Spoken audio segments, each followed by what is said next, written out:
Salut toi, c'est moi, Aline. Aline dessine. Sujet du jour, la motivation. J'ai dit, sujet du jour, la motivation. Et bah voilà, je préfère ça. Je t'ai fait une liste de 5 astuces incontournables pour être et surtout rester motivé face au sport ou face à n'importe quel autre objectif que tu peux te fixer. Et puis en fin de vidéo, je t'ai même fait une petite liste de quelques astuces bonus pour être encore plus motivé. Si tu veux me soutenir, ce serait super chouette de liker cette vidéo et de t'abonner à ma chaîne si c'est pas déjà fait. Ou alors tu peux aussi commenter la vidéo si t'as quelque chose à dire, et si t'as rien à dire, bah tu peux toujours mettre un emoji chat qui pète. J'aime beaucoup cet emoji. Quand on se lance dans un sport ou dans n'importe quel objectif, au début on est hyper motivé, on pense au résultat final. Waouh, je vais avoir des abdos incroyables. Waouh, je vais traverser la Manche à la nage. Waouh, je vais battre le record du monde au dribble. Et de là, on avance, on s'entraîne, on progresse, et puis on continue, et puis fou. Oh, l'objectif est encore si loin. Et en général, c'est là qu'on se décourage. Parce que c'est lent, c'est trop loin, et ça avance pas assez vite à notre goût. Et là, j'arrive avec l'astuce numéro 1. Scinder tes objectifs.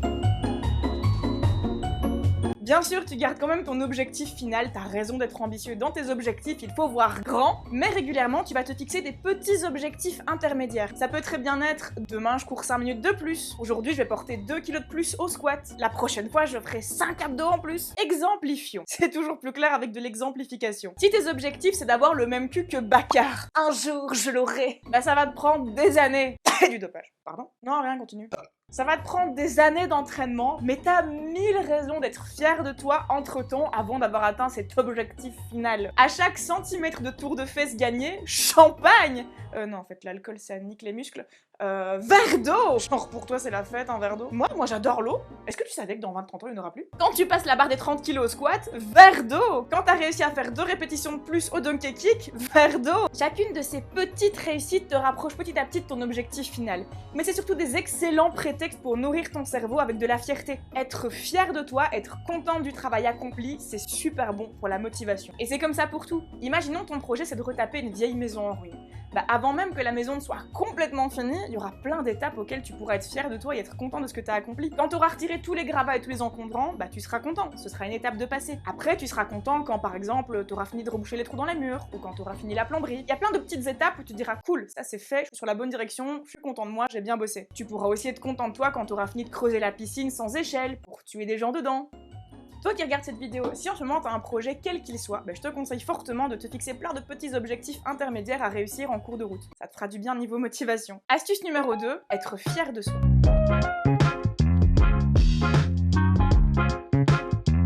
Là, je viens de parler de petits objectifs que tu peux te fixer pour être fier à chaque petite réussite, mais en fait, t'as même pas besoin d'atteindre ces objectifs pour être fier de toi. Et là aussi, c'est important. Le simple fait d'entreprendre un projet comme le tien, qu'il soit sportif ou autre, c'est déjà trop stylé. Wow! Je veux dire, regarde dans ton entourage. Autour de toi, qui d'autre a déjà eu ce genre de projet? Pas grand monde, hein? C'est quand même vachement badass d'avoir entrepris un truc aussi cool. Fais en sorte de te voir comme quelqu'un qui a un projet et qui est en train de tout faire pour le mener à bien. C'est notre projet! Fais-toi des films dans ta tête avec des musiques épiques et des plans travelling. Le jour où tu auras atteint cet objectif final, tu pourras regarder en arrière et dire j'étais quand même quelqu'un de vachement stylé pour faire tout ça. Pourquoi attendre d'avoir tout fini pour te voir comme ça? T'es quelqu'un de fort, qui a des ambitions, qui a un projet. C'est ton histoire, approprie-la toi. Et aussi, pète-la toi. Pète-la toi tant que tu veux, comme tu veux. Étale tes entraînements sur les réseaux, parle-en à tes amis, parle-en au boulot, sois fier de toi et partage ça. Parle de ton projet, partage ça avec ton entourage. Il y aura peut-être même des gens qui auront des paroles encourageantes qui vont t'aider encore plus. Ou peut-être même que certains auront des bons conseils. Et si ça se trouve, tu vas peut-être même inspirer certains de tes proches. Astuce numéro 3. Ne perds pas de vue ton point de départ.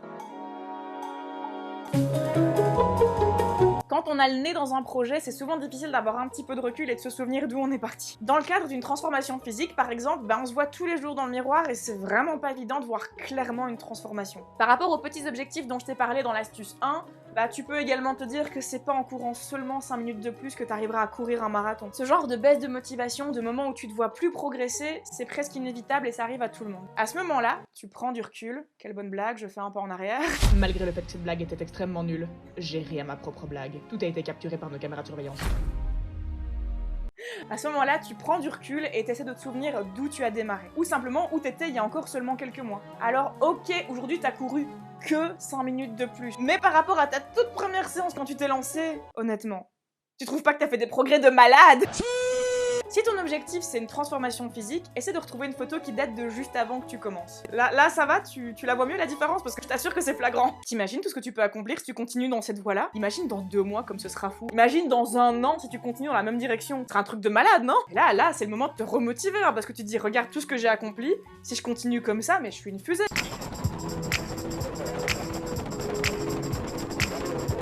Je vais jamais m'arrêter de progresser. Et si le miroir c'est pas suffisamment clair pour toi, parce que c'est vrai qu'on a plein de biais, il y a plein de choses qui nous empêchent de nous voir réellement tel qu'on est dans le miroir, mais dans ce cas-là, rappelle-toi de tes performances sportives à tes débuts et compare-les à maintenant. Ta transformation physique est directement liée à tes performances sportives. Plus tu es performante, plus ton corps va se transformer dans ce sens. Donc si le miroir ne te suffit pas, que tu as besoin de chiffres concrets pour voir ton progrès, alors penche-toi sur tes performances sportives. Combien est-ce que tu soulevais il y a 3 mois? Il y a 6 mois? Il y a 1 an? Là c'est factuel, t'as quand même vachement progressé. Donc même si t'as du mal à le voir, sache que ton physique a suivi la même évolution. Astuce numéro 4, trouve du plaisir.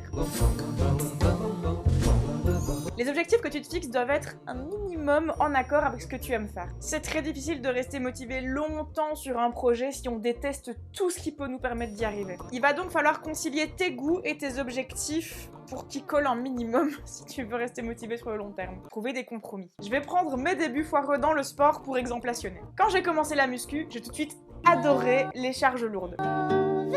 C'est vraiment le truc que j'aime faire, c'est ce qui me fait vibrer. Sauf qu'au tout départ, mon objectif physique c'était Alexis Rennes. Bon, déjà, elle fait bien 20 bons centimètres de plus que moi, donc déjà, rien que là, ça va pas le faire. Ensuite, les grosses charges, ça fait des gros muscles et c'est pas très compatible avec l'objectif physique que j'avais à ce moment-là. Là, il y a un choix qui s'impose.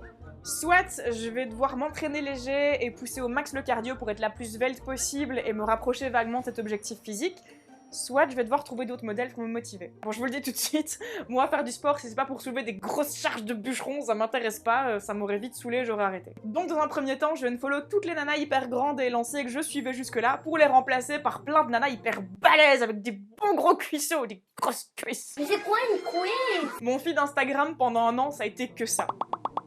Et des chats. En gros, j'ai habitué mes yeux à des corps qui correspondaient à ce que j'aimais faire niveau sport. Et petit à petit, mes critères de beauté ont évolué dans ce sens. Bon, j'ai toujours trouvé ça très joli, une femme musclée, mais j'avais tendance jusque-là à trouver que les femmes les plus minces possibles étaient encore plus belles. Et ça, c'est quelque chose que j'ai réussi à changer en me conditionnant, en changeant un petit peu les modèles que je suivais sur Instagram. Aujourd'hui, je continue de trouver qu'une femme super mince et svelte, c'est super joli. Mais aujourd'hui, je trouve qu'une femme forte et puissante, c'est encore plus beau. C'est mes critères à moi. C'est à ça que j'ai envie de ressembler et c'est le genre de modèle que je suis pour m'en inspirer. Tes objectifs et tes inspirations doivent être compatibles avec ce que tu aimes faire. Ou alors, il va falloir trouver une méthode qui te plaise un minimum pour atteindre ces objectifs. Dans le cadre d'une perte de gras, par exemple, on pourrait croire qu'il n'y a qu'une seule façon d'y arriver, courir des kilomètres et manger moins. Non.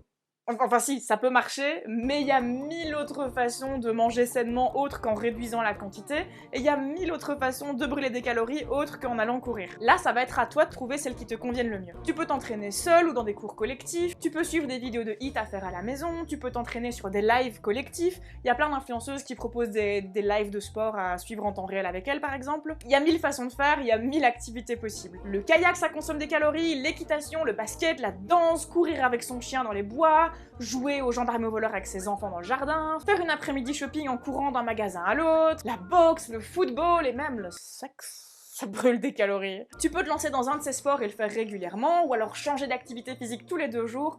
Tout est possible. Il y a 36 000 options, c'est juste à toi de trouver celle qui va te plaire. Astuce numéro 5, entoure-toi de motivation. Va à la rencontre de gens qui ont le même objectif que toi, qui partagent le même sport ou la même activité, quelle qu'elle soit. Tu peux te faire des potes à la salle, ou alors aller sur des groupes de discussion entre sportifs, ou alors te faire des potes au brico et aller sur des groupes d'astuces entre bricoleurs si toi ton objectif est de rénover une maison. J'adapte mes conseils au sport parce qu'on est sur une chaîne où on parle principalement de sport, mais en vrai ces conseils s'appliquent à tout. Il existe plein de groupes sur Facebook par exemple, où tu peux poser une question, partager tes incertitudes, partager tes réussites, et en général la communauté est super bienveillante et va te répondre et te soutenir. Si t'as croisé sur internet ou ailleurs une image ou une citation qui t'inspire super fort, tu l'imprimes en énorme et tu la mets à un endroit où tu la vois tous les jours. Pourquoi pas au-dessus de ton lit ou sur ton frigo, ou même en fond d'écran téléphone, ça peut être sympa. Ou en fond d'écran de ton ordi au bureau. Ah et aussi, il est temps de follow tous ces comptes de food porn que tu suis. Je sais, c'est très satisfaisant de voir du pizza couler sur une pizza. Qu'est-ce que je viens de dire? Je recommence cette phrase, j'ai pas l'impression qu'elle était très claire. C'est très satisfaisant de voir du fromage couler d'une pizza, mais ça va pas t'aider à rester concentré sur tes objectifs. Ah, et aussi ta copine Lola là qui passe son temps à se moquer gentiment de tes efforts, tu la dégages, elle te veut pas du bien. Elle t'aidera pas à avancer dans la vie, c'est bon, salut, au revoir. Tu peux aussi la balancer dans la piscine sans échelle de ta maison fraîchement rénovée.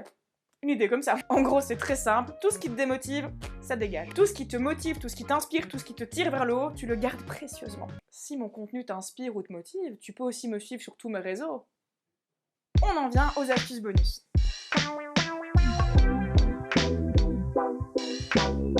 De la bonne musique. Tu sais, quand je t'ai dit de t'imaginer comme le héros d'un film super génial sur ta réussite, bah une bonne bande-son, ça rend tout épique. Ça remet des bons outils. Avancer dans un objectif avec du matériel bif-bof, bah c'est... bif-bof. Si ton objectif c'est de courir un marathon, bah ce sera vachement mieux avec des bonnes chaussures. Et c'est là que je te ressors mon code promo Bulk. On ne perd pas le nord. Bulk, c'est un site qui vend des compléments alimentaires pour t'accompagner dans tes objectifs sportifs, des protéines pour forger du muscle, des snacks protéinés, des boissons pleines de vitamines. Pour les sportifs, si je devais recommander un seul complément alimentaire, ce serait sans hésiter la créatine. La créatine, c'est un acide aminé que le corps produit naturellement. On en produit tous. De nombreuses études ont prouvé que se supplémenter avec une source extérieure de créatine augmentait de manière significative la performance lors des efforts courts et intenses. Et en bonus, ça fait des muscles plus volumineux. Double bénéf. Selon moi, c'est un indispensable en musculation, si pas le seul indispensable en musculation. Moi, je la prends sans aucun goût, je la mets parfois dans mon petit déjeuner ou alors je l'avale simplement avec de l'eau. Vraiment zéro goût, ça passe dans tout. Je t'ai mis le lien en barre d'infos, mais alors je te précise que c'est un lien traqué. Ça permet à Bulk de voir le trafic que je génère sur leur site. Et s'ils voient que je génère beaucoup de trafic, bah ils sont contents et du coup ils prolongent mon contrat et du coup moi aussi je suis contente. Donc même si t'as pas spécialement l'intention d'acheter quoi que ce soit, n'hésite pas à cliquer sur ce lien, moi ça m'aide beaucoup. Merci. Avec le code PIPOUN, t'as 25% de réduction sur tout le site, en dehors des produits qui sont déjà en promotion. Le code PIPOUN, sérieusement, c'est le meilleur code du monde. T'y crois ça petit cœur, tu as ton propre code promo. On bat les couilles frère. Allez, astuce suivante, les récompenses. Si ça t'aide, fixe-toi des paliers auxquels tu vas te récompenser. Par exemple, si je rate aucun entraînement pendant 2 semaines, je me paye un massage en institut. Ah ouais, vas-y, j'ai envie de faire ça maintenant. Ou alors, si aujourd'hui je bats mon record de kilomètres à vélo, et bah en rentrant, je me fais un sorbet à la myrtille. Ah ouais. Tu peux aussi très bien décider que t'as le droit de regarder ta série Netflix préférée uniquement pendant que t'es sur ton vélo elliptique. C'est juste une piste, à toi de voir si c'est le genre de choses qui te motive et qui pourrait fonctionner sur toi. Occupe-toi. La bonne musique c'est une chose, mais est-ce que t'as déjà essayé de t'entraîner en écoutant un livre audio, Bref, je disais, est-ce que t'as déjà essayé de t'entraîner en écoutant un livre audio, un podcast, une série? Ça peut faire diversion par rapport à l'effort que t'es en train de faire, ça peut t'aider. Je suis sûre qu'il y a encore plein d'autres façons de se motiver et de rester motivé sur le long terme. Moi, je t'ai surtout listé les 5 qui me semblaient absolument indispensables, puis je t'ai donné quelques petits bonus. Mais ce qui serait chouette, c'est que si toi, t'as une astuce, quelque chose qui t'aide à te motiver, que ce soit dans le sport ou dans autre chose, bah tu nous l'écrives en commentaire et comme ça, bah ça sera peut-être le sujet d'une prochaine vidéo, ou dans tous les cas, bah ça va aider les gens qui lisent les commentaires à voir peut-être encore d'autres astuces qui sont peut-être super chouettes.